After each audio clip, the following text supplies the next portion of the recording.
এই মেয়েটি হঠাৎ করেই খবরে দেখতে পেল যে দেশের সবচেয়ে ধনী পরিবারের ছেলে প্লেন দুর্ঘটনায় মারা গেছে। তখনই তার মাথায় টাকা রোজগারের এক অদ্ভুত উপায় এলো। সে ভাবলো যদি নিজেকে ওই ছেলের বউ বলে পরিচয় দিয়ে তার বাড়িতে চলে যায় তাহলে হয়তো জীবনটা আরামে কেটে যাবে। কিছুদিন পর সেই মেয়েটি কৃত্রিম গর্ভবতী পেট নিয়ে ছেলেটির শেষকৃত্যে হাজির হলো এবং সবার সামনে ঘোষণা করলো যে সে ওই ছেলের সন্তানের মা হতে চলেছে। বয়স্ক মালকিন তার অভিনয়কে এতটাই বাস্তব বলে মনে করলেন যে তিনি ওই মেয়েকে সত্যিকারের বউ বলে বিশ্বাস করলেন, কারণ শেষ পর্যন্ত তিনি তো আর কবর থেকে ছেলের লাশ তুলে সত্য প্রমাণ করতে পারবেন না। মেয়েটি ভেবেছিল এখন তার জীবন নিশ্চিন্ত, কিন্তু 5 বছর পর হঠাৎ এক দাসী খুশিতে দৌড়ে এসে বলল, ম্যাডাম, 5 বছর আগে মালিক বিমান দুর্ঘটনায় মারা যাননি, তিনি এখনো বেঁচে আছেন এবং বাড়ি ফিরে আসছেন। এটা শুনে মেয়েটি ভয়ে কেঁপে উঠল।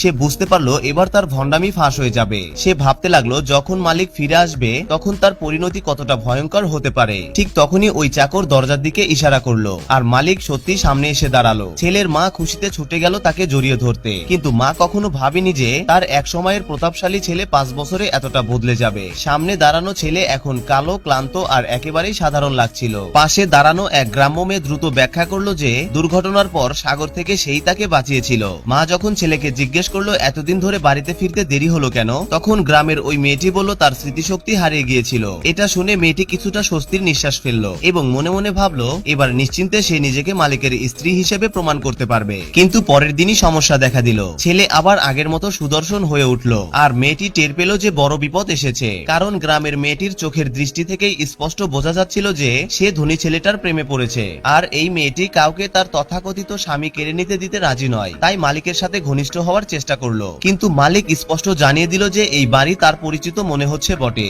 কিন্তু এই স্ত্রীর ব্যাপারে তার কোনো স্মৃতি নেই। মেয়েটি শত শত পুরনো ছবি দেখালো, স্কুল কলেজের গল্প শোনালো, কিন্তু মালিক তবুও রাজি হলো না। সে বলল নিজের পরিচয় পুরোপুরি পরিষ্কার না হওয়া পর্যন্ত সে ওই মেয়েটির সঙ্গে কোনো সম্পর্ক করবে না। শেষ পর্যন্ত মেয়েটি তার সবচেয়ে বড় চালটা খেললো। সে নিজের সন্তানকে সামনে এনে বলল, এটাই তোমার ছেলে। অদ্ভুত ব্যাপার হলো শিশুটি সত্যিই মালিকের মতো দেখতে, তার চোখ হুবহু মালিকের মতো, অথচ বাস্তবে শিশুটির মালিকের সঙ্গে কোনো রক্তের সম্পর্ক থাকার কথাই নয়। কিন্তু তাকে দেখেই মালিকের মনে এক অদ্ভুত আপন অনুভূতি জেগে উঠল। আসল সত্য জানার জন্য অবশ্যই পরবর্তী পর্ব দেখতে হবে।